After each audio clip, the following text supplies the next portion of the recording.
नमस्कार, आप देख रहे हैं सच पत्रिका न्यूज और मैं हूं बालकृष्ण शुक्ला। आप सभी का स्वागत करता हूं आज के बुलेटिन में।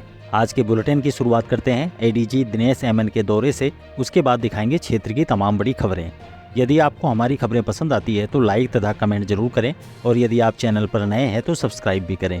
अब देखते हैं खबरें विस्तार से। राजस्थान पुलिस के सिंघम कहे जाने वाले एडीजी क्राइम दिनेश एमएन गुरुवार को कोटपुतली पहुंचे। उन्होंने एसपी ऑफिस में विभिन्न अपराधों को लेकर अधिकारियों की मीटिंग ली। दिनेश एमएन ने विशेष रूप से नीमराना में एक होटल में हुई ताबड़तोड़ फायरिंग के मामले में चर्चा की। आपको बता दें कि राजस्थान में सत्ता संभालते ही भजनलाल सरकार ने प्रदेश में एंटी गैंगस्टर टास्क फोर्स का गठन किया था और इसकी कमान भी दिनेश एमएन को दी गई है। यह टास्क फोर्स कई बड़ी वारदातों का पर्दाफाश कर अपराधियों को सलाखों के पीछे भी डाल चुका है। अब नीमराना में अवैध वसूली की मांग को लेकर की गई फायरिंग के बाद से ही पुलिस पूरी तरह से सक्रिय है और इसे लेकर जयपुर रेंज आईजी अनिल कुमार टाक के साथ एडीजी दिनेश एमएन ने कोटपुतली का दौरा किया। मीटिंग में अपराधों की पेंडेंसी, वांछित अपराधियों की धरपकड़ तथा क्षेत्र में होने वाली अपराधों के खुलासे के लिए अधिकारियों को जरूरी निर्देश दिए। साथ ही उन्होंने अवैध हथियारों की रोकथाम के लिए ठोस कार्रवाई करने की बात भी कही।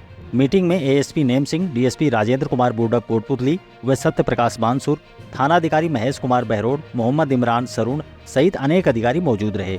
इससे पहले पुलिस की एक टुकड़ी ने एडीजी को सलामी दी।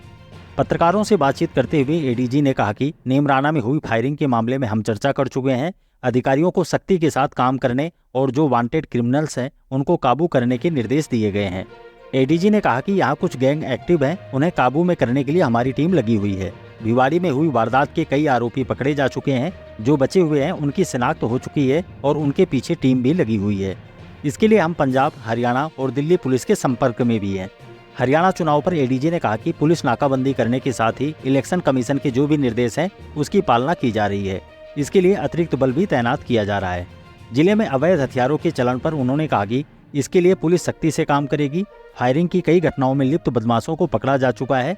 फायरिंग करके दहशत फैलाने वालों को किसी भी सूरत में बख्शा नहीं जाएगा। जिले में नफरी की कमी पर एडीजी ने कहा कि नए जिले बने हैं, नए जिलों में कुछ प्रारंभिक समस्याएं होती हैं जिन्हें सरकार के स्तर पर हल किया जाएगा। नफरी को लेकर एसपी वंदिता राणा ने भी पत्र लिखा है और सरकार से भी बात कर रहे हैं। दिनेश एमएन ने कहा कि पुलिस पूरी तरह से चौकस है। सभी तरह की वारदातें होने के बाद तुरंत आरोपियों के खिलाफ कार्रवाई भी की जा रही है। फिलहाल हमारी कोशिश है कि नीमराना फायरिंग में लिप्त बदमाश हमारी गिरफ्त में हो। अब दुर्घटना से जुड़ी खबर। कोटपुतली के मीरापुर फार्म के पास एक बोलेरो जीप असंतुलित होकर पलट गई। हादसे में बोलेरो में सवार 2 लोग बुरी तरह से जख्मी हो गए। जानकारी के मुताबिक द्वारिकपुरा ग्राम निवासी धर्मपाल पुत्र माता दीन यादव तथा कुजौता ग्राम निवासी महेंद्र पुत्र इंद्राज यादव बोलेरो में सवार होकर रात्रि को सड़क से गुजर रहे थे। मीरापुर फार्म के पास पहुंचते ही अचानक बोलेरो जीप असंतुलित होकर पलट गई, जिससे दोनों लोग बुरी तरह से जख्मी हो गए। लोगों ने तुरंत उन्हें उपचार के लिए राजकीय बीडीएम जिला अस्पताल में पहुंचाया। अब देखते हैं बारिश से बड़ी परेशानी की खबर। पिछले कई दिनों से लगातार हो रही बारिश ने शहर से लेकर गांवों तक की सूरत बिगाड़ कर रख दी है। इन दिनों पूरा शहर पानी पानी हो गया है। चाहे सड़क हो या मोहल्ला, सभी जगह पानी भरा हुआ है। शहर के निचले इलाकों में तो लोगों के घरों में पानी घुस गया है। प्रमुख सड़कों से लेकर मोहल्लों की गलियों में भी घुटने तक पानी जमा है। ऊपर से नगर परिषद की साफ सफाई की लचर व्यवस्था और बेतरतीब सीवरेज निर्माण कार्य ने स्थिति को और अधिक नारकीय बना दिया है। मानसून का दौर थमने के बाद दोबारा शुरू हुए बरसात के दौर ने शहर से लेकर गांव तक आफत खड़ी कर दी है। शहर में डीटीओ कार्यालय से लेकर पंचायत समिति तक सबसे अधिक हालत खराब है। पूरी सड़क बड़े बड़े गड्ढों में तब्दील हो चुकी है। कभी बाइक सवार गिरते हैं तो कभी राहगीर और बच्चे गिरकर चोटिल होते रहते हैं। शक्ति विहार मोड़ से लेकर डीटीओ कार्यालय तक हमेशा पानी भरा रहता है। सबसे अधिक परेशानी महिलाओं और स्कूली बच्चों को हो रही है। यहाँ की समस्या कई सालों से है, लेकिन नगर परिषद की अनदेखी बरकरार है। इधर शहर के गोविंद विहार की हालत जस की तस बनी हुई है। पिछले करीब एक पखवाड़े में यहाँ दर्जनों वाहन फंस चुके हैं। थोड़ी सी बारिश होते ही लोगों का पैदल गुजरना मुश्किल हो जाता है। शहर में इटली की ढाणी से लेकर नागाजी की गोड़ तक हालात बदतर हैं। पानी निकासी के अभाव में बारिश का पानी सड़कों पर भरा रहता है। इसके अलावा नगर पालिका तिराहा, दिल्ली दरवाजा, कुम्हारों का मोहल्ला, आदर्श नगर, लक्ष्मी नगर, कृष्णा टाकीज के आसपास, बड़ावास स्थित एससी मोहल्ला सहित कई इलाकों की सड़कों पर करीब 2 से 3 फीट तक पानी जमा हो जाता है। कुम्हारों तथा बड़ावास के एससी मोहल्ले में मकानों और दुकानों में पानी भर चुका है। शहर के अधिकांश इलाकों में बदतर हालातों के चलते वाहन चालकों से लेकर राहगीरों का चलना दूभर हो गया है। दूसरी ओर नगर परिषद क्षेत्र में ही शामिल अमाई इलाके में भी लोगों के घरों में पानी अंदर घुस गया है। आलम यह है कि पिछले कई दिनों से बच्चों का स्कूल जाना और लोगों का घरों से बाहर निकलना मुश्किल हो गया है। इन अव्यवस्थाओं के बीच यदि किसी की अचानक तबीयत खराब हो जाए तो जल भराव की समस्या उसकी जान पर बन सकती है। ऐसा नहीं है कि इस समस्या को लेकर नगर परिषद अथवा प्रशासन के पास इसकी सूचना नहीं है। खुद सरपंच लीलाराम कसाना नगर परिषद को लिखित पत्र दे चुके हैं, लेकिन उसके बावजूद कोई सुनवाई नहीं हो रही है। स्थानीय निवासी सतीश कुमार गुर्जर, इंद्राज कसाना, रोहिताज कसाना, प्रकाश चंद, अशोक कसाना, महेंद्र सिंह, राकेश गुर्जर, सोनाराम, अमीचंद कसाना व राकेश सहित अनेक लोगों ने कहा कि पिछले कई दिनों से घरों के लोग सारा कामकाज छोड़कर पूरे दिन घरों में घुसे पानी को निकालने में लगे रहते हैं। महिलाएं और बच्चे बेहद परेशान हैं। सरपंच लीलाराम कसाना से लेकर ग्रामीणों ने प्रशासन से जल्द ही जलभराव की समस्या से निजात दिलाने की गुहार लगाई है। अगली खबर मीणा समाज की। राजस्थान आदिवासी मीणा सेवा संघ की एक बैठक शहर के हाईवे स्थित मीणा छात्रावास में अध्यक्ष दिनेश कुमार मीणा की अध्यक्षता में आयोजित हुई। बैठक में छात्रावास के विकास से जुड़े कई मुद्दों पर चर्चा की गई। इस दौरान दिनेश मीणा ने प्रवेश प्रक्रिया से लेकर भवन के बाहरी परिसर में शौचालय बनाने, रसोई घर का निर्माण कराने, पुस्तकालय की साजो सज्जा, प्रतियोगी परीक्षाओं के लिए शिक्षण सामग्री खरीदने का प्रस्ताव रखा, जिसे सर्वसम्मति से पारित किया गया और इसके लिए 11 लोगों की एक कमेटी भी बनाई गई, जिसमें शिक्षाविद हरचंद मीणा, भागीरथ सिंह, राम कुमार, गुमाना राम, रामनिवास, सिंबू दयाल, अभय सिंह, राजेंद्र प्रसाद, राकेश कुमार, रतिराम, सुरेंद्र कुमार को शामिल किया गया। छात्रावास में प्रवेश प्रक्रिया 15 से 30 सितंबर तक चलाया जाएगा। इच्छुक विद्यार्थी निर्धारित अवधि में छात्रावास में आवेदन कर सकते हैं। बैठक में छात्रावास में प्रतिभाओं को तराशने का भी संकल्प लिया गया।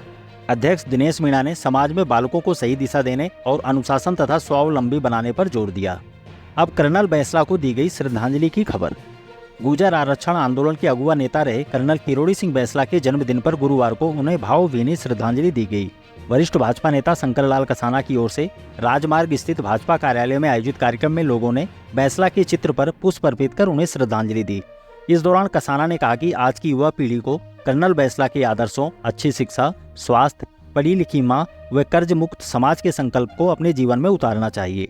उन्होंने कर्नल बैंसला के विराट व्यक्तित्व और उनके द्वारा समाज हित में दिए गए योगदान पर चर्चा भी की। कार्यक्रम में पूर्व पंचायत समिति सदस्य भोम सिंह जांगल, मातादीन चौधरी, देव मोलाहेड़ा, धीरेन्द्र बारेठ, सुरेश अधाना, उपेंद्र यादव, रिंकू मुक्कड़, विजय आर्य समेत अनेक लोग मौजूद रहे। अगली खबर रघुनाथपुरा गांव से। पिछले कई दिनों से जारी बारिश के बीच समीप के रघुनाथपुरा गांव में विभिन्न इलाकों में जल भराव की स्थिति बनी हुई है। गांव के जोहर तक पानी की निकासी नहीं होने से आम रास्तों पर जल जमाव है, जिसके चलते ग्रामीणों को आवागमन में भारी परेशानी हो रही है। भाजपा किसान मोर्चा के पूर्व सदस्य संदीप सनवाल, जयपाल मीणा, वार्ड पंच सोनू जांगीर ने बताया कि पूर्व वसुंधरा राजे सरकार के समय मुख्यमंत्री जल स्वावलंबन योजना के तहत लगभग 15 लाख रुपए की लागत से जोहड़ की खुदाई की गई थी, लेकिन बारिश के दौरान गांव का पानी जोहड़ में नहीं पहुंच पाता। इससे गांव में जल भराव की स्थिति बनी हुई है। अब कृषि विभाग से जुड़ी खबर।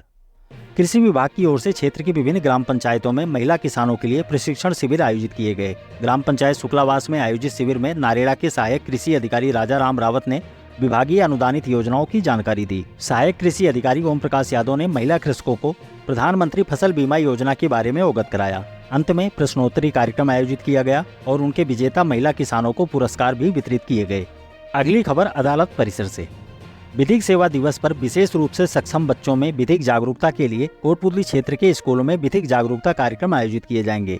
जिला न्यायाधीश के निर्देश पर कोटपुतली एडीजे व तालुका विधिक सेवा समिति के अध्यक्ष राजेश कुमार ने कोटपुतली के मुख्य ब्लॉक शिक्षा अधिकारी को पत्र लिखा है।